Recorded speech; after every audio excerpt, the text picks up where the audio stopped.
Thank you for joining me once again on this episode of the Next Bite of Life podcast.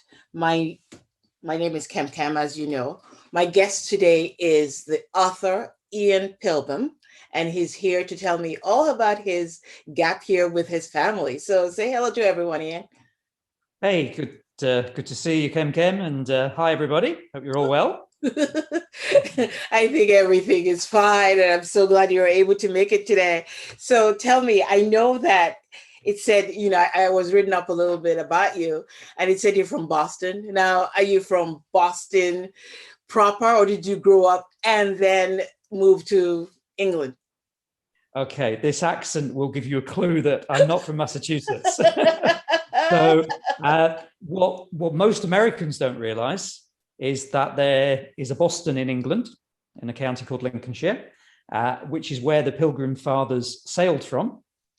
Imagine that. It is therefore the original Boston, and the Boston after which Boston, Mass is named. So I am from Boston, Lincolnshire, not Boston, Mass. I must beg for my ignorance, because I was actually born in West Africa and went to school in Boston later on. So I didn't have history or anything like that. So I didn't know that there was another one.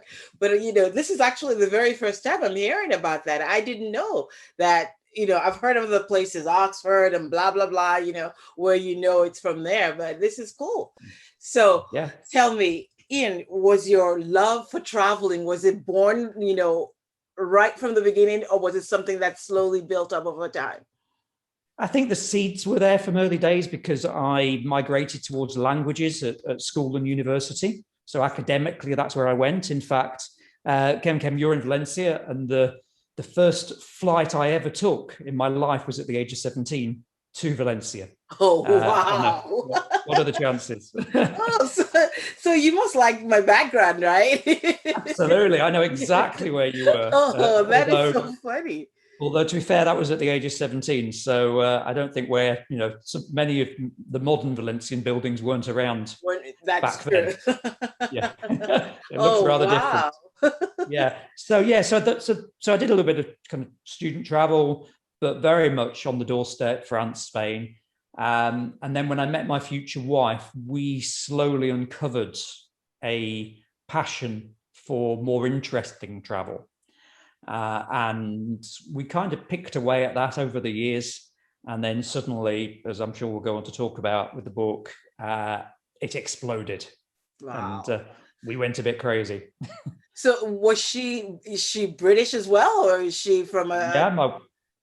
my wife's Scottish. Oh, okay. Yeah. You live like in Edinburgh, right? Which is like one of my dream cities to leave. I was so excited when I finally visited there, and I thought, oh, I could live here. I didn't realize it was I'd heard it was so beautiful. It was really nice, but I'm sure like Glasgow much better, which I did like it, but I was really shocked, and I wish I'd flipped it around and spent more time in Edinburgh than I did in Glasgow, looking back now. So you were living in Edinburgh when you started your travels, or you were living in England then? Yeah, so I met my wife in England, but we have been in Edinburgh or near Edinburgh for the past 20 years. Nice. So yes, so that's where most of our travels have come from. We tend to joke that the place in Scotland that we go to the most is Edinburgh Airport, which is criminal, because Scotland is a beautiful country, stunning country, and everybody should come. No, go ahead, please. Yeah, I say we don't necessarily always appreciate what's on our doorstep. That's exactly. And that's I think an important lesson for every traveler. Do travel, but also enjoy where you are as well. Exactly. And, one of the joys of this dreadful last year that we've had right around the world has actually been able to enjoy where I live now. Yes. Because you say Edinburgh is stunning. Yeah. So now tell me, when you started thinking about traveling around the world, because I know I read a little bit of excerpt from the book, and I saw like how you asked your kids. So you were traveling with not just you, by this point, when you decided to take off, it was you, your wife, and 2 kids. How old were they? That's right. How old were they? So they were, when we left to go around the world, they were 8 and 10. and then obviously 9 and 11 when we came back a year later. Yeah. So now the pandemic allowed you to actually finally sit down and write about it, huh? Yes, my work life's been actually really busy in the last year. So I didn't have extra time to do this, but I decided that I'd put it off for too long and I was just going to do it. So I made the time, found the time, and of course realized as I wrote it that not only was I going around the world again with my kids and revisiting it, which was a joy, but actually I was writing something that would allow other people to go around the world at a time when they can't. Yes. And that's been part of the feedback, is people are just loving being able to travel with us through the book.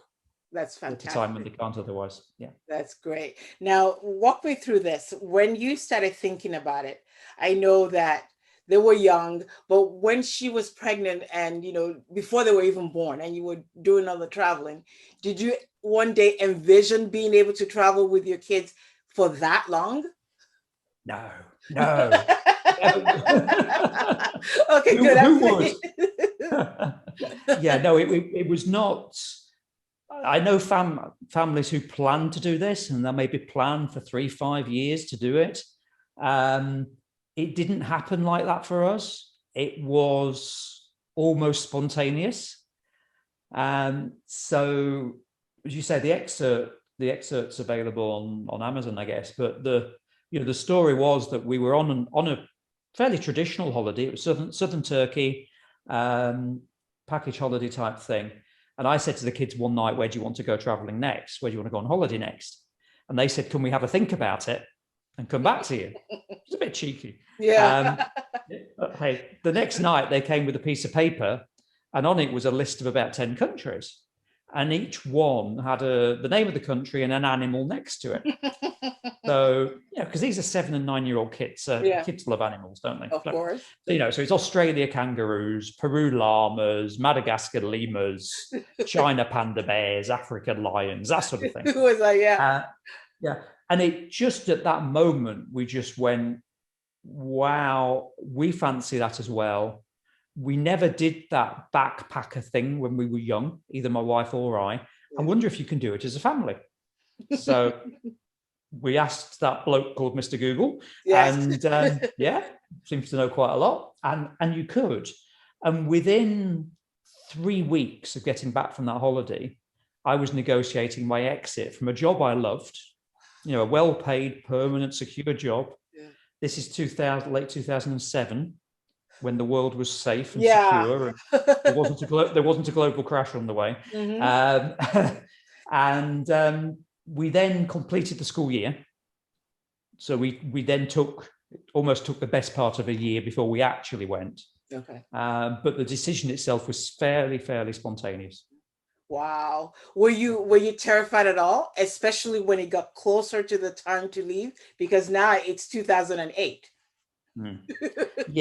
Yeah, so we're starting to hear of organizations like Lehman Brothers that maybe I wasn't aware of before. So there was that aspect. And we certainly, we watched the world financially collapse around us. Yes. And I talk about that in the book and some of the challenges that gave us. So there was that. And then, of course, there's just the whole weight of responsibility of taking your 2 kids around the world for a year. And I'd worked very hard at planning a route that would, you say routes, don't you? Route, yes. So yeah. I knew what you meant. I'm gonna keep it as route, right? So I planned a route that was family friendly. So we were trying to avoid extreme climate. So if somewhere had a monsoon at a time of year, we didn't go at that time of year. Yeah. We were trying to go to countries that we thought would be interesting for the kids. Because if they're happy, then we're happy. If they're not happy, we're definitely not. Yes. Yeah, especially for a year. But also, I was looking at security as well and how we keep them safe. And 6 weeks before we left, I had to change the route because there was a really bad earthquake in China near Chengdu. And Chengdu was the place, it's in the Sichuan province, and Chengdu was the place where the panda sanctuary is. Oh. Right, where pandas are born, and you go and see these cute little panda cubs. Oh. And obviously that was on the list. Mm-hmm. So we had to scrap that. Yeah. So I suppose that brought home to me at that point that there are risks in what we are doing. Yeah. And there was that kind of gulp, and well, we're doing it, so we better just get on with it and enjoy it, and hope everybody comes back at the end of it. Exactly. They did. Now, I know like the circumstances that actually brought that about were a little bit sad. So, you had your in-laws who, unfortunately, something happened, and it's just amazing to me. Part of my journey started because my sister passed away. There's always something.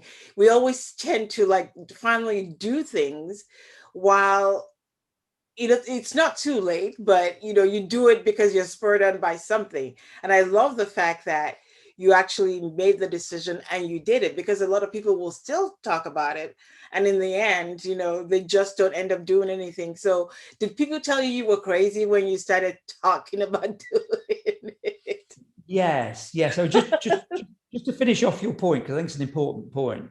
I've come to the view that I've written a book, but I've come to the view that life is a book, and it's up to you how many chapters are in it and how interesting each chapter is.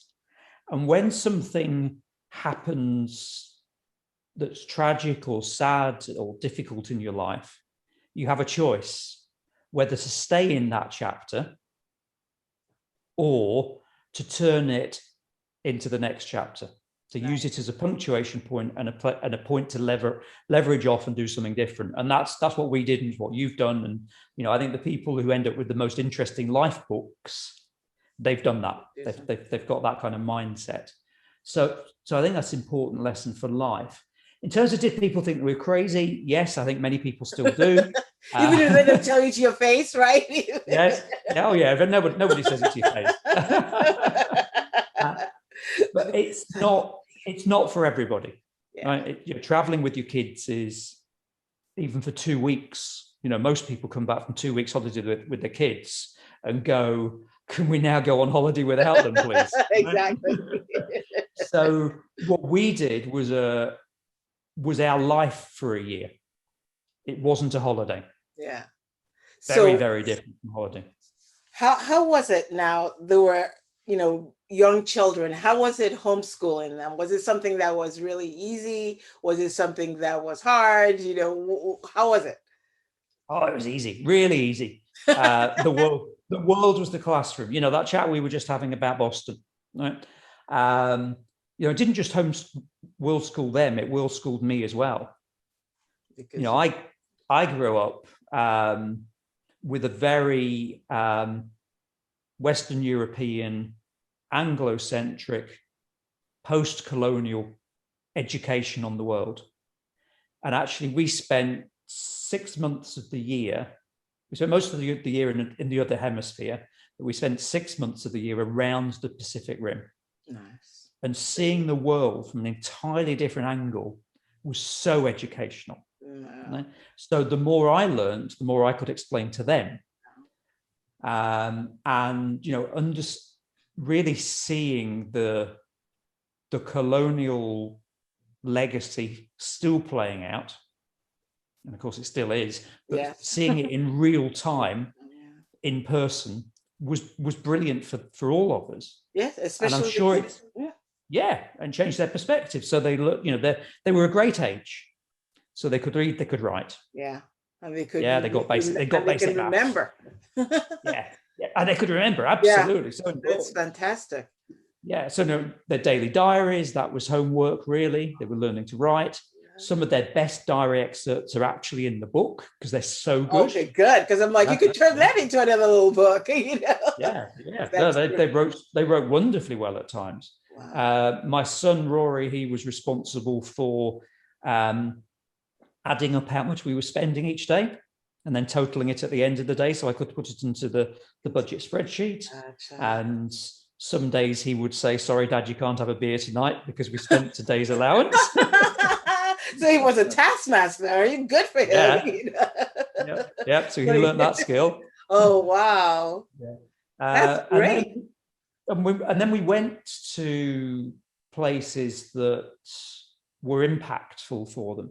So, for example, in the year after we got back, my son's class was doing a project on World War II. And they were asked to go into small groups to prepare a presentation on a topic of their choice. And Rory formed a group of one because he wanted to do a presentation about Hiroshima, because we'd been. Yeah. And it had had such an impact on him. So that's what he did. Yeah. And I thought, that's great. That sets him apart. Exactly. That's great. Homeschooling. Yeah. World schooling. Yeah. World schooling, completely world schooling. Yeah. And it really, really easy. I think if they had been teenagers and they were following a curriculum, maybe it'd be harder. Yeah. Yeah. But at the age they were at, our only challenge was this was a pre-Kindle age, we were about a year too early for Kindles. Yeah. So our challenge was reading materials. Because you can't carry those heavy things around, right? Exactly. It's the same with guidebooks. I mean, guidebooks, we were buying them as we went. Yeah. If we could. And there were a couple of countries we did without guidebooks because I just couldn't source them. Yeah. Japan was an example. I couldn't source an English Japan Lonely Planet in China. That's true. So we did Japan without a guidebook. Wow, that is great. So, I mean, the kids, it must have been such an adventure for them because, everything is completely new. And especially when there's no guidebook, everything is a new discovery. So that brings me to the point, why is the title, Are We There Yet? Because it seems like, it would be like, oh, yeah, we're there. But why is it, Are We There Yet? Yeah, I'll be there. Well, of course, that's what kids say on journeys from the back of the car, don't they? Yes. Yeah. So it's a classic childhood saying, and as soon as it was suggested to me, because actually someone suggested it to me, I was going to call it something else, but you ask people, of course, and you get ideas. Oh, yeah. And I just went, "Are we there yet?" Well, that sounds like a family travel story. Yes. But also the subtitle is The Year-Long Adventure That Kept on Giving. Okay. So this is not a story that ends on the day that we landed back in the UK. There's a whole chapter at the end about what happened afterwards. Because once you've done this, it changes you forever. Oh, that's great. You need to send me a copy of this book. I'll buy it on Amazon because it's on Amazon. Yeah, it's on Amazon, everybody. It's called Are We There Yet? You don't happen to have a copy that you could show us, do you? If you let me just shuffle around. I should have had it in my hand. There we go. Are we there yet? Okay. The book is called The Year-Long Adventure That Kept on Giving. Yeah. And it does. It keeps on giving in all sorts of ways. That's great.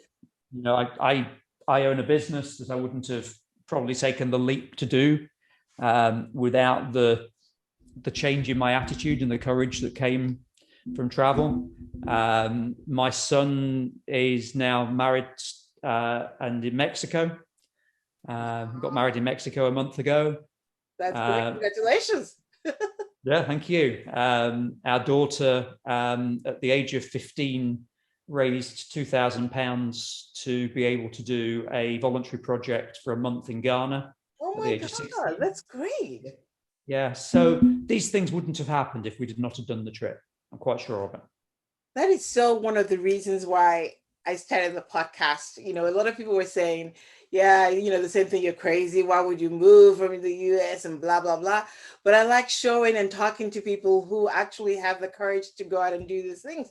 Because like you just said, without having experienced that, you wouldn't have had the courage to go out and open a new business, do things. It really shows you that you're capable of doing things that you didn't even know you were capable of doing, right? It's just Amazing. I think people think, you know, and I see sometimes on social media, and if I had a newspaper article on social media, there's been a few of those recently, and the odd person will jump on and go, "Oh, it's all right for you with all your money," right? It's always the number one thing they say. Yeah, it's because you had money. Yeah.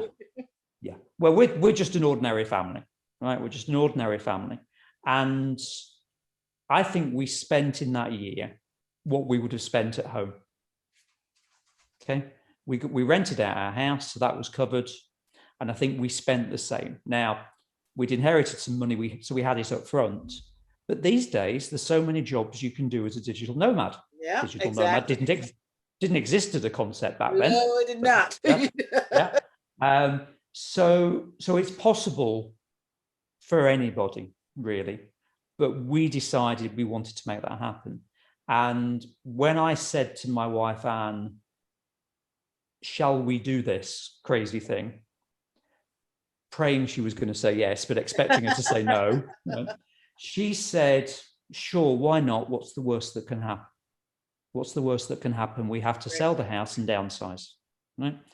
And when I decided 7 years ago, so 4 years after our trip, to quit my job and start my own business, we said, what's the worst that can happen? The business doesn't work out and I have to get another job. And I think, you know, it's not about being reckless. It's not about being extravagant. It's about being prepared to entertain new possibilities, working out if they're right for you, and then taking a deep breath and just doing it and seeing what happens. That's excellent, because really, when I hear people, and I do, like I show this on YouTube, for instance, and I get people emailing me and saying, well, you interviewed this person. Yeah, but they have money. I'm like, well, he told you he like got a job, and you have to make things happen. But I think a lot of people expect, oh, I'll just sit here and the opportunities will come to me. Well, it doesn't work like that, you know. You're gonna fail quite a few times. I mean, you look at Warren Buffett and all the other rich people, you know, it's not like they sat there and they were expecting something. So if you want to travel around the world for a year with your family, you can certainly do it. If you want to go by yourself, you can do it. There are other ways, and especially now, like pre Google, for instance, or you know, you couldn't do anything without your little guidebook or whatever. But now, really, you only have to Google like you did, and you'll find other people even along the way that you can count on for advice, or you know, so it's doable for most people.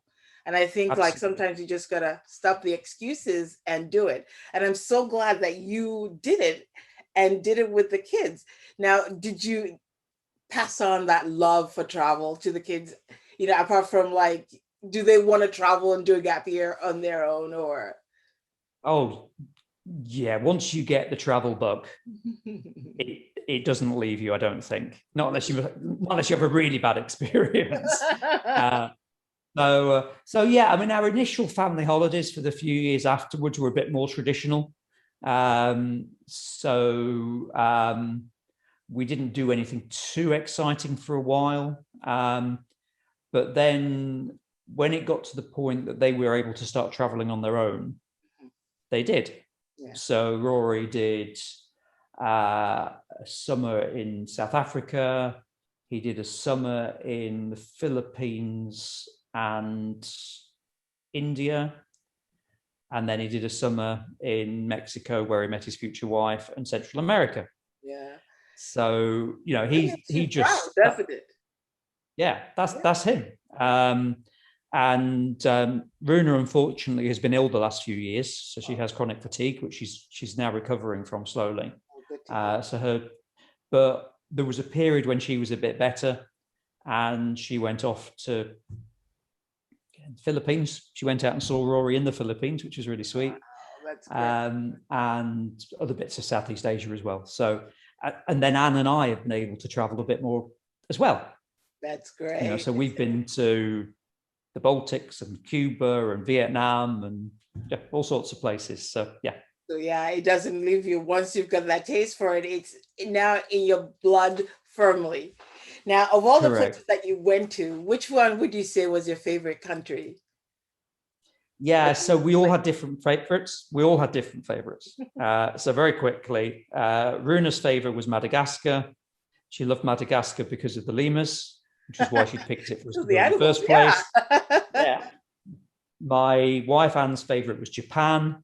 Japan is just so quirky. It's that combination of ancient and modern, and it's unique. So she loved that. Rory's favorite was New Zealand. It was a little bit like Scotland. I think that helped. Yeah, that's true. Yeah. I loved all of those, but my personal favorite was perhaps the country I was looking forward to the most, which was Peru. Now, I'd always wanted to go to Peru. Never thought I would, but it had been in my imagination since childhood because of reading those books about Paddington Bear and his great Aunt Lucy in deepest, darkest Peru.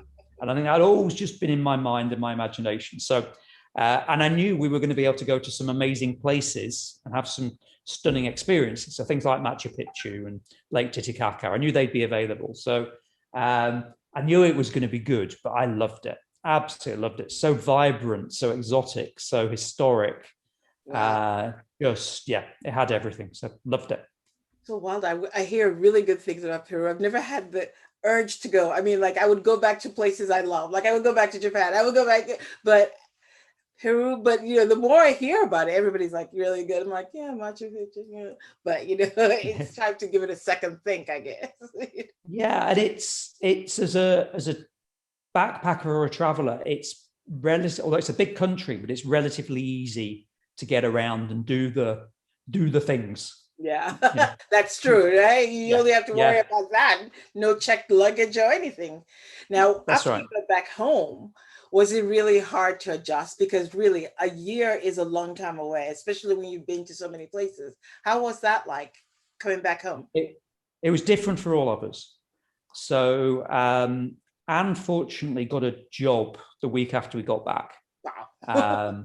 Which saved us. So her transition was bang straight into a new job and learning that. The kids in the summer holiday we got back just kind of disappeared into their friends' homes and just got on with being kids again. Yes.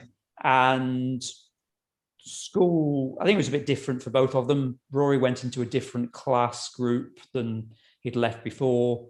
But really, they just got on with being kids again and almost normalizing with their peer groups, because we all want to belong when we're that age, I think. And the trip made them a bit different. So they almost disowned it for a while to be part of the gang again. That makes sense. So they were fine. It was different probably for me, because when we got back in the summer of 2009, not only was that lovely secure job that I'd had before not available, there were no jobs available. Yeah. So I didn't work for a year. Oh, wow. I didn't work for a year when we got back. And there were times when I thought, actually, have I sacrificed my career at the altar of travel? Yeah. And if I have, well, so be it, because it was still worth it. Good. I was going to ask you that. I'm glad you said that. Yeah. And I'm saying that probably with slightly rose-tinted spectacles with hindsight, because I'm sure there were days when I was just really down. But what kept me going in part was, although we couldn't go back out into the world for a while, we started to have traveling families come and stay with us, either finding us online or through things like couch surfing. Yeah. So that helped to keep it alive. So it was fine. And then, eventually I got a job and hated it. But then quit it and started the business. So it all worked out. Amazing. Now, do you feel like, this, you said it was worth it, obviously. What do you have to say to somebody who's sitting at home now saying, you know what, they did it, everyone was back then? What would be your advice to somebody who was contemplating doing that with family in tow? I have two pieces of advice. The first one is a question. Ask yourself, why do you want to do it? What is your why? Okay, we had a very, very clear why, which is we'd gone through this family tragedy. We'd been looking after my father-in-law with dementia who lived with us. And it got to the point where we couldn't leave him on his own. And therefore we couldn't do those things that families do of, hey, let's go to the cinema today, or let's go to the shops or whatever. We couldn't do that, and it impacted on our ability to function as a family. So we wanted to see exotic animals and go to amazing places, but fundamentally we wanted to get our family time back. And that clarity helped us, particularly at times when things went wrong. So be really clear on why you want to do it, because it's not a holiday. If you think this is an extended holiday, it's not. So understand that. If you still want to do it, it's all in the preparation. Research, research, research. Like buy this book. Yes, yeah, buy Are We There Yet, for sure. But listen to podcasts, just lose yourself in Google, lose yourself in blogs. I still do that when we go on holiday now. I research. I mean, I'm in the forum every day of wherever we're going. It does not mean that when we get there, I don't throw it all away and be spontaneous. Yeah. But it means I've got a frame of reference. I've understood the basics. I know where I'm going. And then I can then just float off that and do whatever we decide to do. And I think particularly if you're traveling with kids and you've got that responsibility of parental stewardship and making sure they're safe, you've got to do it. It's your duty to do that. But then just get out there in the world and have fun, enjoy it. Yeah. You'll be surprised at what that's why you're doing it. Right? That's great advice, because a lot of people need to hear this. Even after everything, there's always going to be something. And if you keep making excuses, then it's just never going to go away. You have to get to the point, like you say, figure out your why and then do it and see. So do you foresee a time when it's going to be like grandpa, son, like a whole huge family thing, everybody going off on another gap year? Do you foresee that at all? No way. No way. I guess a big family retreat. That would be nice. Yeah, okay. Yeah. But no, I think travel when it's more than two of you is intense. Yeah. Right. We all need our personal space and our personal time, and Anne and I were able to give that to each other, because you do the kids and I'm going to head off for a wander, or vice versa. But apart from that, we were 24/7 parents for 52 weeks. Yeah. So it's intense. Stressful. Yeah. So I think for me, and it could be entirely different for other people, but I think actually long-term travel in small numbers is just easier. You're not having to compromise all the time. You're not having to worry about other people's feelings or other people's health or other people's budgets. You can just do what you want to. And Anne and I, we probably still make compromises sometimes on holiday or trips about, do you want to do this?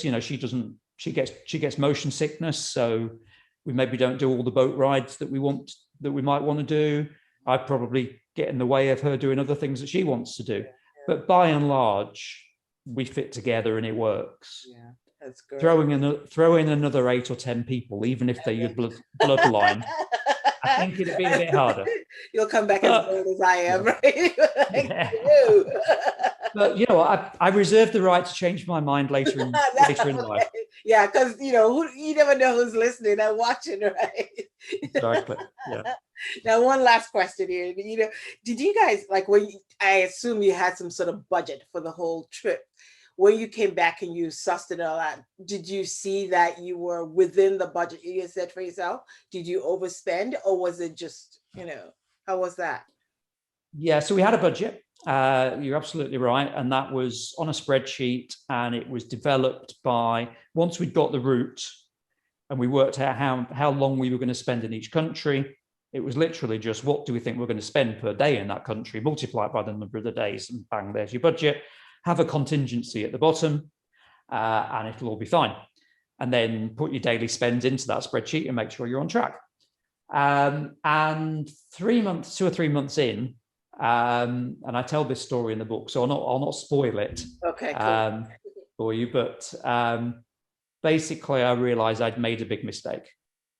There was a miscalculation of the contingent, right? and the contingency went. Oh no! Immediately, right? Oh no! So, and then the book will explain how we reined some of that back in, and whether we got to some of the places we couldn't now go to. But we knew that, so we knew where we were from that point all the way through. And as it got towards the end of the trip, the last thing we were going to do, which I'd imagined for a year, was we were going to take a helicopter ride over Christ the Redeemer in Rio de Janeiro.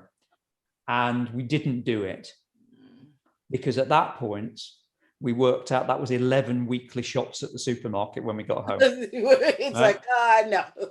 Yeah, and we've got a small amount of money left, and I haven't got a job, and Anne hasn't got a job. Yeah. And there's a global recession going on. So we were starting to think differently about money at that point. So we didn't run out, but we nearly did. And if we hadn't have had the good fortune that Anne got that job so quickly, I guess we might have had to sell the house and downsize. Who knows? But yeah, being aware of it, knowing the final chapter of the book proper is me talking about what happened in the when we got home and then in the decade since. There's also a bonus chapter, and the bonus chapter will be interesting for anybody that works in business or runs a business, because I summarize the lessons we learned whilst traveling and how I've applied them to growing a business. Nice. And a key one is know your numbers. Know your numbers. So, that was so important. And I nearly learned that a very, very hard way. But it worked out for the best. So that's good. Ian, thank you so much for joining me. Once again, everybody, the book is called Are We There Yet? Can you hold it up for me one last time? And sure. The reviews are excellent. It's available on Amazon, and on the blog post that goes with this on nextbiteoflife.com. You'll have the link to the book on Amazon too. And you can also check out this video on YouTube, as well as listen to the podcast on, Spotify and all the other usual Apple podcasts and all the other stuff. So thank you once again, Ian. It was wonderful talking to you. And everybody, please go ahead and buy this book, because I think it's really good to see how somebody who's done it before you did it and how you can do it as well. So any last words, Ian? It's been a joy to talk to you. Thank you. I would love if you and other people would like to connect with me on Instagram. That would be fantastic. So at Original Family Trippers. At Original Family Trippers. And yeah, absolutely. Well, someone else came along and just called themselves Family Trippers, so we called ourselves Family Trippers for the year. Sorry, I should explain that was, we gave ourselves that identity. So I was Papa Tripper and Anne was Mama Tripper, etc. Gotcha. So I stick a travel photo on there every day from our family travels, and I've got 15,000 to choose from, so we'll not run out anytime soon. So be great to see people there, and the world is coming back. It might take a little bit longer than we hope, but the places that we love will have benefited. The natural world that we love will have benefited from having had a breather for the last year or so. The people who live in those places will be desperate for us to come back, because they'll need it. Yes. So, let's get back out in the world as soon as we can. Yes. There's plenty more to discover and enjoy. Yes. And, we live on a beautiful planet. Make the most of it, folks. Thank you so much, Ian. Wise words. I'm so glad that you were on today. And in the meantime, before we can all travel again, please, check out his book called Are We There Yet? And see what it has to offer you. So thank you once again for joining me on this. Don't forget to subscribe to the show. And we'll see you on the next episode. Bye.